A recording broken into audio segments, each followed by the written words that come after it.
नमस्कार दोस्तों, सरकारी ऑर्डर चैनल में आप सभी का स्वागत है। आज हम बात करने वाले हैं इनकम टैक्स रिटर्न की। इस फाइनेंशियल ईयर की इनकम टैक्स रिटर्न आप खुद भर सकते हैं।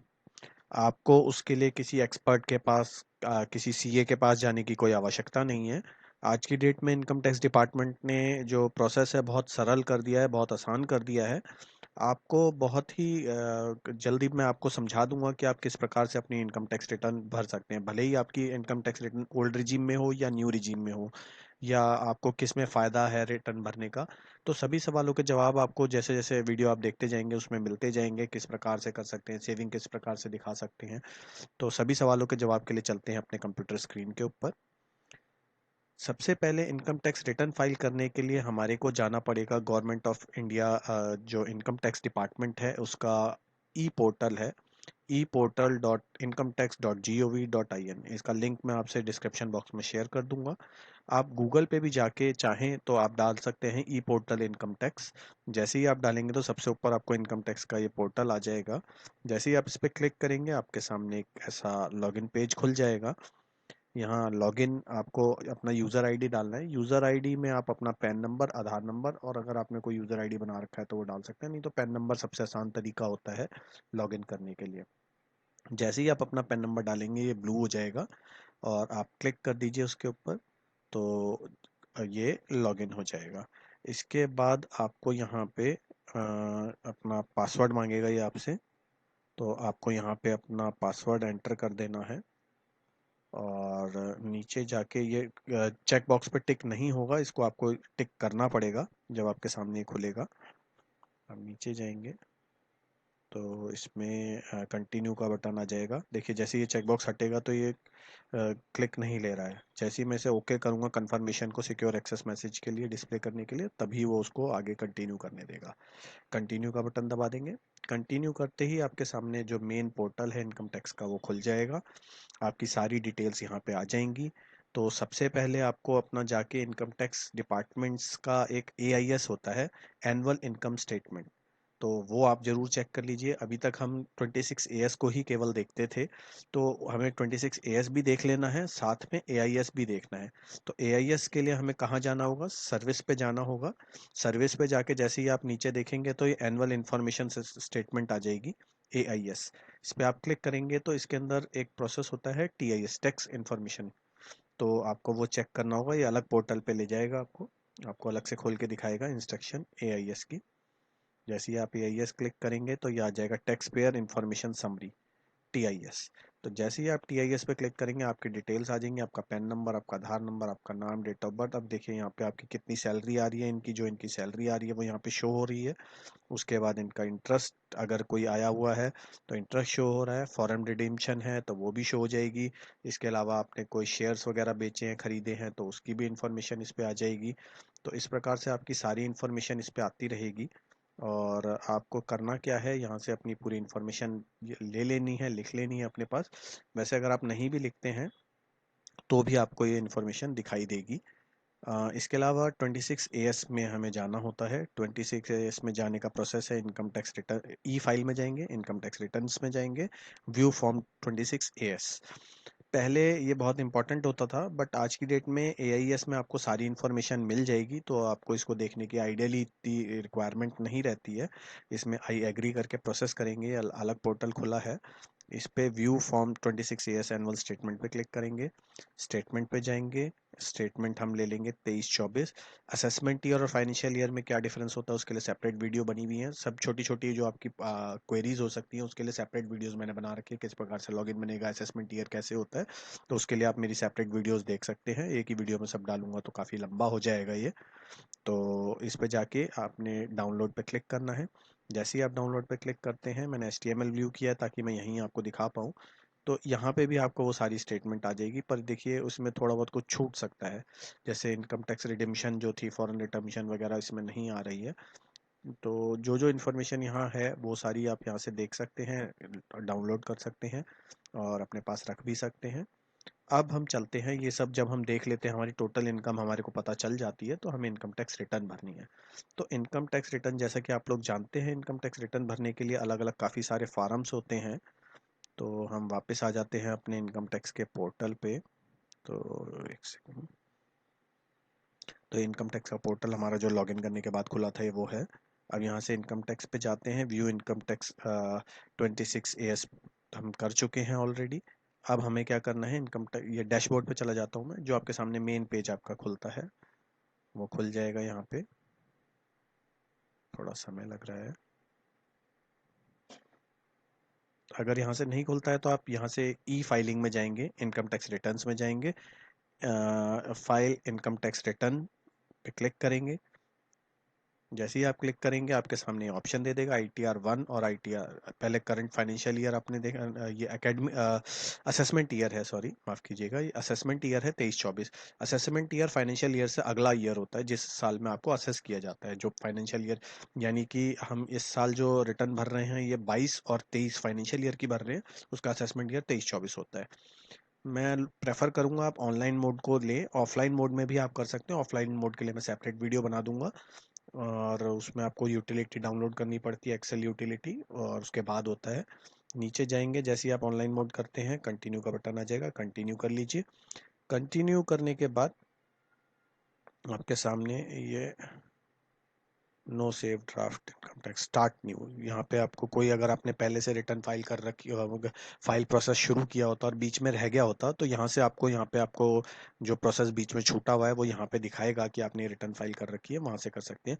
यहाँ इनकी फ्रेश रिटर्न फाइल करने की हम तैयारी कर रहे हैं, तो ये फ्रेश इनकम टैक्स रिटर्न है, तो स्टार्ट न्यू फाइलिंग पे क्लिक करेंगे। अगर बीच में कभी रह जाता है तो इसी पेज पे आपको वापस आना पड़ेगा, तो आपको यहाँ पे लास्ट जो भी आपने डाटा सेव किया होगा वो मिल जाएगा। क्योंकि ये इंडिविजुअल है, मैं इनका इंडिविजुअल लूंगा। हिंदू अनडिवाइडेड फैमिली होती तो HUF लेते, और अदर्स कैटेगरी के होते तो अदर में लेते। हम इंडिविजुअल का ले ले रहे हैं क्योंकि मैं यहाँ एक सैलरीड पर्सन की आपको बता रहा हूँ कि उसकी इनकम टैक्स रिटर्न नॉर्मली कैसे भरी जाती है। अगर आप नॉन सैलरीड क्लास है तो आपको ITR 4 भरना होगा, जैसे अगर आपको बिजनेस या प्रोफेशन से इनकम हो रही है। यहाँ पे जो ITR 1 होती है ये 5,00,000 रुपए तक की एग्रीकल्चर इनकम और सैलरीड इनकम के लोगों के लिए होती है। साथ में अगर आपको कोई छोटी मोटी इनकम है तो वो, जैसे कि हाउस रेंट आ रहा है या कोई और बैंक इंटरेस्ट है, और इस टाइप की जो इनकम है वो ITR 1 में ही हो जाएंगी। बट हाँ, अगर आपको प्रोफेशनल इनकम है, आप कहीं बाय प्रोफेशन भी कुछ काम करते हैं और वहां से भी आपको इनकम आ रही है, तो आपको ITR 4 चूज करना चाहिए। तो यहाँ हम ITR 1 को चूज करेंगे क्योंकि इनकी सिर्फ खाली सैलरीड इनकम है। इसको ITR 1 को प्रोसेस कर देंगे। प्रोसेस करने के बाद लेट स्टार्ट पे क्लिक करेंगे, लेट गेट स्टार्टेड। अब ये पूछता है कि आप ये रिटर्न क्यों फाइल कर रहे हैं, क्या आपकी टैक्सेबल इनकम जो है more than basic exemption limit है, या आपका जो एक्सपेंडिचर इंकर्ड है 2 लाख से ज़्यादा का फॉरेन ट्रैवल का इस साल, 1 लाख से ज़्यादा इलेक्ट्रिसिटी का आपका बिल है प्रीवियस ईयर्स में, ठीक है ना, और are you are required for filing income tax as per the condition prescribed under proviso 4 139(1). तो नॉर्मली 139(1) में करते हैं।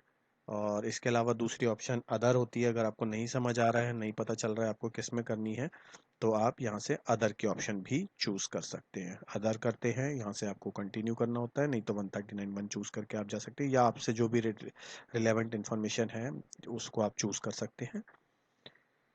फिर यहाँ पे देखिए ये आता है 1 2 3 4 5 पार्ट में। 5 पार्ट, इसमें पहला पार्ट है पर्सनल इन्फॉर्मेशन, इसमें आपकी पर्सनल इन्फॉर्मेशन आती है, फिर इनकम की स्टेटमेंट आती है, फिर डिडक्शंस आती हैं, फिर टैक्स पेड आता है, फिर लाइबिलिटी, और अगर कुछ लाइबिलिटी बनती है तो वो, तो हम सबसे पहले इस वाले पे क्लिक करते हैं, पर्सनल इन्फॉर्मेशन। पर्सनल इन्फॉर्मेशन में आपका बैंक, जो आपका आधार नंबर है, पैन नंबर है, ये सारी चीज़ें, एड्रेस वेड्रेस सब चेक किया जाता है। आप किस कैटेगरी से बिलोंग कर रहे हैं वो आ जाता है। तो यहाँ से आप अपना नेचर चूज कर लेते हैं। तो ये इनके स्टेट गवर्नमेंट पेंशनर हैं, हमने चूज कर लिया। यहाँ इनका 139(1), देखिए 139(1) जो मैंने आपको बताया था वो होती है इनकम टैक्स में बिफोर ड्यू डेट। तो नॉर्मली हम जो प्रोसेस करते हैं वो 139(1) में ही करते हैं, तो पहले जो ऑप्शन आई थी उसमें आप 139(1) को चूज करें। फिर आता है अब यहाँ पे आता है 115 BCA, ये है न्यू टैक्स रिजीम। अगर आपके पास कोई सेविंग नहीं है तो आप यहाँ से इसको चूज कर सकते हैं।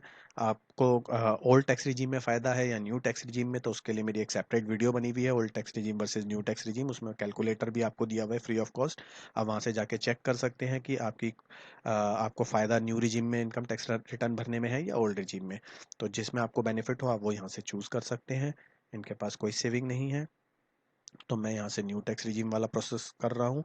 अब न्यू करने पे आपको कोई भी बेनिफिट रिटर्न्स का नहीं मिलेगा। मींस आपने कोई लाइफ इंश्योरेंस करा रखी है, टीडी की सेविंग्स है या कोई और सेविंग्स है, तो उसका बेनिफिट नहीं मिलेगा। अगर मैं यहाँ पे इसको नो चूज करता हूँ तो यहाँ पे आप सारी अपनी डिटेल्स जो हैं वो डाल सकते हैं। और अभी मैं इसको नो करके आगे प्रोसेस करता हूँ, बाद में मैं इनको चेंज कर लूँगा। यहाँ पे बैंक डिटेल होती है जो वैलिडेट कर रखा होगा आपने बैंक, उस बैंक में आपका अगर रिफंड बनता है तो रिफंड उस बैंक में ही जाएगा। तो इसको हमेशा सेलेक्ट यस कर दीजिए। यहाँ से ये अगर इसको बंद कर देंगे तो ये बंद हो जाता है, पर आपको एक अकाउंट ज़रूर चूज़ करना होता है अगर रिफंड बन रहा है तो यहाँ पे ओके करके ही करना होता है। कंफर्म कर देंगे आप। कंफर्म करने के बाद आपका पहला पॉइंट हो गया, देखिए यहाँ पे आ गया कंफर्म्ड। तो ये ओके हो गया, ग्रीन टिक हो गया, मीन्स आपका ये ओके हो गया। ग्रॉस टोटल इनकम, अब यहाँ आ गई ग्रॉस टोटल इनकम। तो जैसे ही ग्रॉस टोटल इनकम में हम जाते हैं तो ये आपसे कुछ सवाल पूछता है कि 10 14 1 2 3 4 या 13A, हाउस रेंट तो नहीं है आपके पास, बच्चे के कोई एजुकेशन लोन्स हैं, हाउसिंग लोन है, स्पेशल एजुकेशन का लिए आपने कोई वो तो नहीं ले रखा, कुछ ऐसे पर्क्स आपको जो सैलरी में मिलते हों जो मैंडेटरी हो, मेंटेनेंस ऑफ यूनिफॉर्म, जैसे कि नर्सिंग स्टाफ होता है, पुलिस वाले होते हैं, या उनको रेगुलर एक ड्रेस मिलती है, उस ड्रेस को मेंटेन करने के लिए कुछ अलाउंसेस वगैरह मिलते हैं, तो वो टैक्स फ्री होते हैं। तो वो 10 14 1 में आ जाते हैं। अगर कंपनसेटरी कोई अलाउंस मिल रहा है, चाइल्ड एजुकेशन अलाउंस मिल रहा है, वो 10 14 2 में आप उसकी रिबेट ले सकते हैं। और तीसरा आप रिबेट्स ले सकते हैं हाउस रेंट अलाउंस की। अगर आप किराए के घर में रह रहे हैं तो 10 13 1 में आप यहाँ पे अपनी रिबेट्स ले सकते हैं। और लीव ट्रेवल अलाउंस में अगर आपको कोई ऑफिशियल क्लेम पे एग्जाम्पशन मिली है तो वो 10 5 में ले सकते हैं। और अदर कोई एग्जाम्पशन है आपकी सैलरी में तो आप वो यहाँ पे शो कर सकते हैं। अगर यहाँ पे मैं आपको दिखाता हूँ बैक जाके एक बार, कि अगर मैं इसको नो कर देता हूँ, जो वो यस कर देता हूँ 115B को, जिसमें हम न्यू टैक्स रिजीम चूज करते हैं, तो ये सब आपकी ऑप्शंस खत्म हो जाएंगी। मैं दिखा देता हूँ आपको। इसको हम यस करके आगे प्रोसेस करते हैं अब की बार। तो ये पूछेगा, अ, मैंने इसे यस कर दिया है। अब मैं इसे प्रोसेस करता हूँ। तो देखिए आप नीचे जाके कंफर्म पे क्लिक करेंगे। जैसे ही कंफर्म पे क्लिक करेंगे, अब आप देखिए जो ये डिडक्शंस वाला है ये खत्म हो जाएगा। अभी हम ग्रॉस इनकम में जाएंगे तो ये वाले सवालों का वैसे अब कोई औचित्य नहीं रह जाता है, हम इसे आगे कंटिन्यू कर देंगे। प्री फिल डाटा ये कह रहा है we have prefill this value for from 16 और AIS से। तो क्या आपको वो चाहिए या नहीं चाहिए, तो हम उसे कंसीडर करेंगे हमेशा।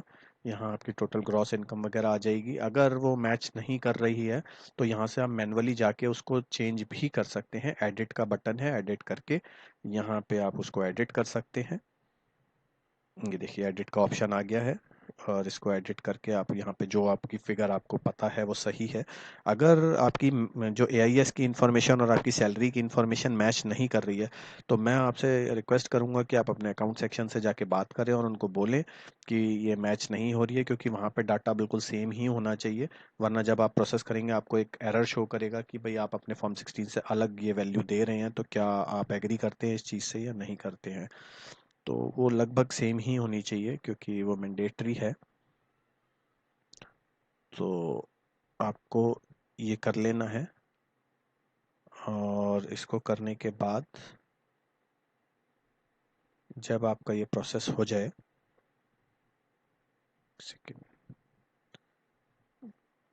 नेक्स्ट स्टेप पे हम जाएंगे। इसके बाद ये हमारी इनकम वाला हो गया। इनकम में हमारा जो इनका जैसे रिफंड बन रहा है तो रिफंड आ गया। जैसे ही आप एडिट वाला जो मैं आपको बता रहा था, एडिट में कुछ चीज़ें बतानी रह गई हैं, मैं आपको दिखा देता हूँ एडिट में। एडिट ऑप्शन में यहाँ आपकी आ जाती है सैलरीज। सैलरी प्रीक्विजिट कोई भी हो, अगर आपको कहीं से कोई बेनिफिट मिला है किसी और कंट्री से अंडर सेक्शन नोटिफाइड 89A में, तो वो आप यहाँ पे फिगर डाल सकते हैं। Income from retirement benefits account maintain by notified countries, तो उसका आप यहाँ पे डाल सकते हैं। मान लीजिए आप बाहर से आपको कोई पैसा मिल रहा है, अगर कोई एग्जाम्प्ट अलाउंस है तो वो यहाँ से आप जो हमने पहले दिखाए थे आपको वो एग्जाम्प्ट अलाउंसेस का यहाँ पे भी ऑप्शन आती है। 10(1), 10(14), 10(6), ये सारे एग्जाम अलाउंसेस हैं जो आपको पीछे भी दिख रहे थे, उसमें आप डाल सकते हैं। तो यहाँ फिर आपकी नेट सैलरी आ जाएगी। नेट सैलरी पे आपका 50,000 का स्टैंडर्ड डिडक्शन है, और बाकी डिडक्शंस लगने के लिए आगे हमारे को नेक्स्ट ऑप्शन देगा। यहाँ से हम सेव करके बाहर आ जाते हैं। बाहर आके हम नीचे जाते हैं एक बार, ये हो गया। अब हम नीचे जाते हैं स्क्रॉल करके, तो यहाँ देखिए कंफर्म का ऑप्शन आ रहा है।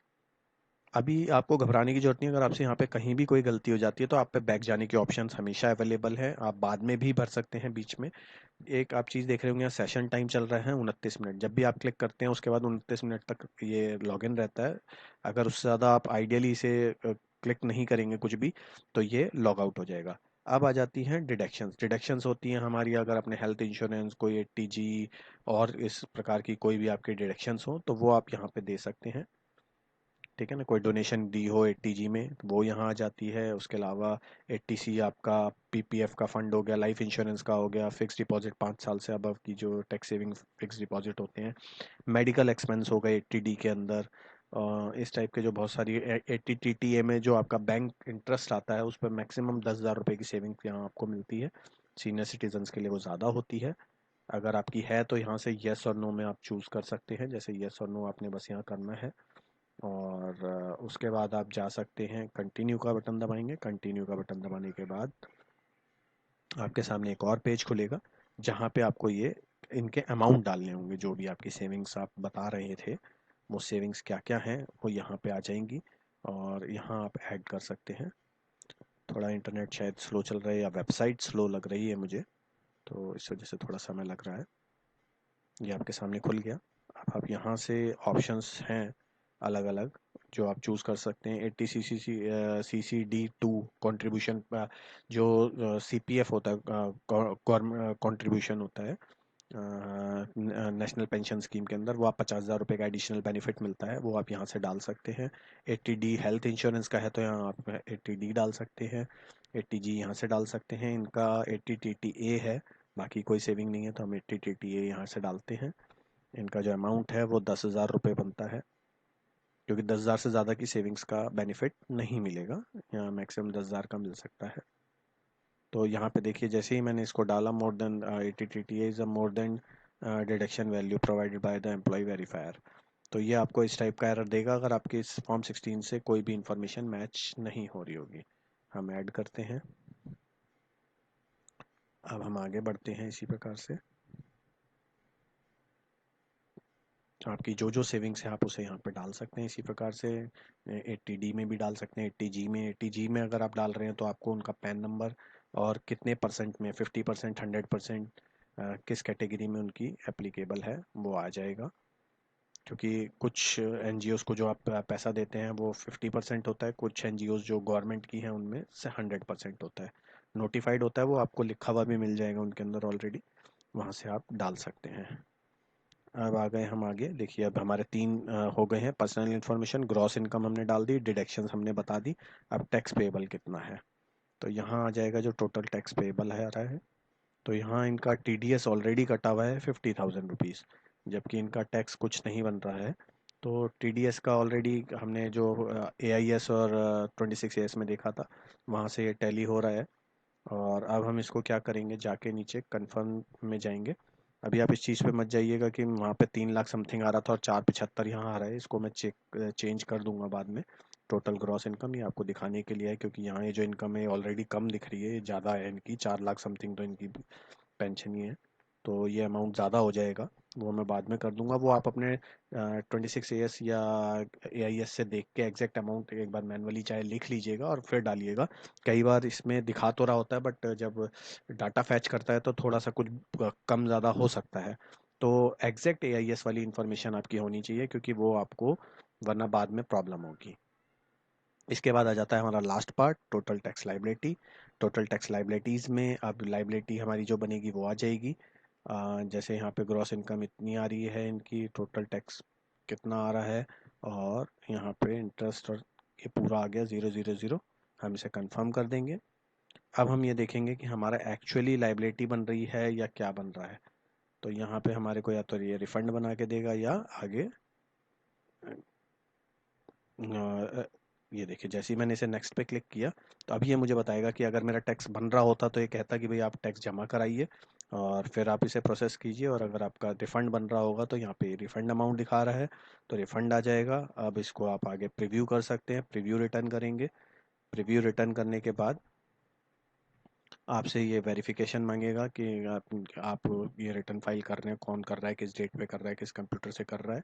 आपको इसे यहाँ से जाके प्रोसेस करना है, मगर उससे पहले ये तभी हाईलाइट होगा, जब तक ब्लू नहीं होता तब तक क्लिक नहीं होता। इसके लिए आपको करना ये होगा, ऊपर जाके आपने इस पे एग्री के लिए आप क्लिक करेंगे, तब ये देखिए नीचे जाएंगे तो आपको ये ब्लू हो जाएगा। तो यहाँ से आप क्लिक करके इसको आगे प्रोसेस कर सकते हैं। मैं इसे नहीं कर रहा क्योंकि अभी इनका मुझे चेंज करनी है। उसके बाद ई वेरिफिकेशन की ऑप्शन आएगी, आप वहाँ से इसे ई वेरीफाई करके पूरी अपनी रिटर्न फाइल कर सकते हैं। अगर इनकम टैक्स से रिटर्न से रिलेटेड आपके कोई भी क्वेरी है तो आप पहले मेरी जाके वीडियोस देख सकते हैं। जैसे आप जानना चाहते हैं कि आपको किसकी क्या सेविंग्स मिलेगी, न्यू रिजीम में फ़ायदा है या ओल्ड रिजीम में, असेसमेंट ईयर कौन सा होता है, तो इन सब के ऑलरेडी मैंने सेपरेट वीडियोस बना के डाल रखे हैं। आप उनको एक बार देख लीजिए, फिर आप अपनी रिटर्न फाइल करिए। अगर आपको इनकम टैक्स रिटर्न फाइल करने में किसी भी प्रकार की कोई परेशानी आ रही है तो नीचे कमेंट बॉक्स में आप मुझसे पूछ सकते हैं, मैं डेफिनेटली आपके सवालों का जवाब दूंगा। और बहुत ही आसान प्रोसेस है, इसमें कुछ ज़्यादा करने की ज़रूरत नहीं है। ऑनलाइन यूटिलिटी काफ़ी आसान है, ऑफलाइन यूटिलिटी भी आसान है। उसके लिए आपको प्रीफिल डाटा लेना पड़ता है और एक यूटिलिटी को पहले डाउनलोड करना पड़ता है।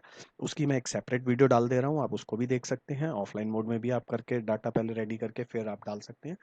यहाँ पे आपको इंटरनेट की आवश्यकता रहती है, लगातार आपको इंटरनेट से कनेक्ट रहना पड़ता है और तभी आप ये रिटर्न फाइल कर पाते हैं। तो आपके किसी भी प्रकार के सवाल हैं तो नीचे कमेंट बॉक्स में पूछिए। जो लिंक है इसका मैं डिस्क्रिप्शन बॉक्स में आपसे शेयर कर दे रहा हूँ। Please like share and subscribe my channel. मुझे बहुत प्रेरणा मिलती है अगर आप मेरे चैनल्स को इसी प्रकार से प्यार देते रहें, तो उसके लिए बहुत बहुत धन्यवाद।